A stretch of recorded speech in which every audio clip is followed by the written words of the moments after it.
집합건물법은요, 이런 전자 방법에 의한 의결권 행사를 인정하고 있어요. 판례도 인정하고 있습니다.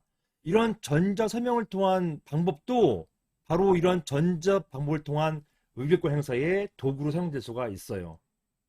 이 대리인을 통한 방법, 위임장을 만들 때 전자 서명을 사용할 수 있단 말입니다. 이것을 판례가 인정해줘요. 자, 그런데요, 제가 지금까지 봤던 규정들을 종합해 보면요, 이러한 전자적 방법에 의한 의결권 행사가 유효하게 되기 위해서는 첫 번째, 본인 인증 절차가 필요하다. 근데 요게요, 현재 다툼이 있어요. 반드시 있어야 된다? 아니다. 이것은 본인이 작성만 한 것만 입증되면 되는 거 아니냐? 이렇게 해가지고 이런 본인 인증 절차가 반드시 필요한 것인지 여부에 대해서, 이것이 없었을 경우에 그 위임장은 무효가 되는지 여부에 대해서 지금 재판 중에 있습니다. 이 재판 결과 나오면 제가 말씀드릴 거예요. 아직까지는 이게 명확한 판례가 나온 바가 없어요. 이런 사안이죠. 위임장이 만들어졌습니다. 그게 전자 서명을 통해서 만들어진 거예요. 하지만 이게 본인이 만든 건 맞아요. 본인이 서명해가지고 만들어진 건 맞습니다.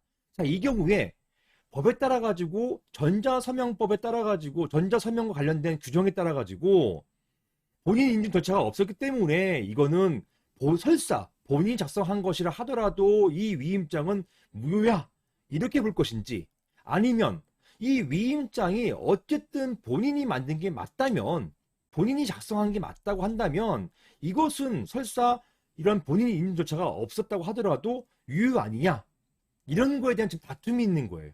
본인 인증 절차가 없었다고 하더라도 본인 스스로 작성한 게 맞다, 이런 경우에는 그런 경우 문제가 없는 거 아니냐, 아니다, 이런 경우에도 전자적 방법에 따라서 받았다고 한다면 인증 절차가 있어야 되는 것이기 때문에, 만약에 인증 절차가 없었다고 한다면 이 경우는 무조건 무효다, 이게 지금 다툼이 있습니다.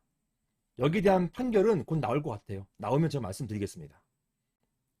자, 어쨌든 그런 게 있어야 되고, 이때 인증 절차는 기본적으로 있어야 되는 것이라, 그리고 본인의 서명이나 날인이, 즉 본인 직접 한 거 당연한 얘기겠죠. 본인의 서명이나 날인, 도장 찍는 게 필요한 거예요. 자, 이런 질문이 있을 수 있습니다. 그럼 전자적 방법에 따라서 날인, 도장을 어떻게 찍느냐? 보통 이런 일반적으로는 도장 만들어서 인주를 묻히고 눌러서 찍죠. 이게 날인 아닙니까? 그런데요, 전자적 날인은요, 이것도 가능해요.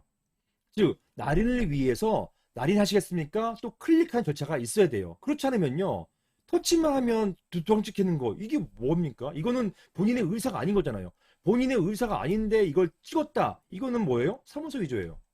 그러면 안 되는 것입니다. 즉, 본인의 진정한 의사에 의해서 서명하거나 날인하는 이런 절차가 필요한 거예요. 자, 이렇게 만들어 놔야 됩니다. 이래야만 되는 것이에요. 또 기술적으로도 제가 전자서명 업체 하시는 분 대표님하고 얘기를 해보니까 이런 경우에 어떻게 하느냐, 날인하겠냐는, 날인도 이런 전자서명에서 많이 활용된대요. 그 경우에는 별도로 날인할지 여부에서 묻는 절차가 반드시 필요하다고 합니다. 그러면 누르기만 하면 또 컴퓨터가 자동으로 생성돼가지고 이 도장을 자동으로 생성해가지고 날인한다고 하더라고요. 아무튼 내가 날인할지 여부를 선택하는 그게 필요한 거예요. 그게 없을 경우에는 무효가 되고요, 자칫 잘못하다 보면 위험해질 수 있습니다. 사문서 위조가 될 수 있는 거예요. 따라서 본인의 의사에 기한 서명 날인이 없거나 휴대폰 화면에 터치만 한다고 해서 자동으로 서면이나 날인되게 하는 경우, 이 경우는 위험합니다. 상당히 위험한 발상이에요. 이런 경우에는 무효가 될 것입니다. 당연히 무효죠. 이런 경우에 무효인 문서이기 때문에 사실 이것에 대해서 철회하거나 이럴 필요가 없어요. 무효인 건데 뭘 철회합니까? 이 때문에 사실 확인서 밝히면 되는 것이지만, 문제는 뭐냐면 이게 무효인지 아닌지 이걸 따지려면 법원에서 또 이거를 또 이제 사실 확인서 쓰고 등등 해야 되는 거잖아요. 이게 번거롭기 때문에 보통은 철회서, 그냥 내가 실수라도 작성한 거기 때문에 철회한다 라는 철회서를 작성하고요. 사안 같은 경우는 뭐 철회서 작성하는 데 있어서 임금까지 첨부해라 이렇게 하던데, 그거 그럴 필요 없어요. 내가 진정한 철회서라면 되는 것입니다. 다만 형식은 불문하고 제한은 없습니다. 근데 판례는요, 이런 경우에 서면 형태를 요구하는 판례가 있어요. 그러니까 서면으로 해야 된다, 명확하게 하기 위해서 서면으로 해야 된다, 이런 판례가 있어요.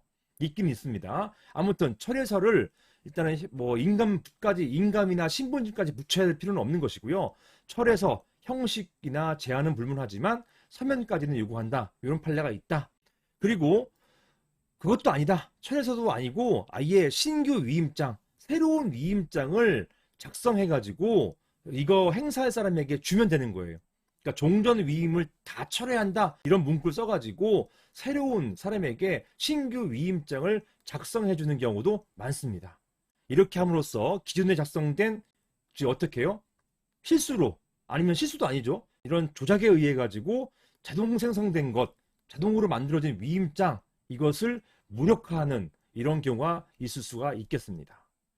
잘 모르시면 저한테 상담 요청을 주시면 제가 관련해 가지고 상담해 드리고 철회서나 위임장 사용했던 거 샘플도 드리도록 하겠습니다. 이상입니다.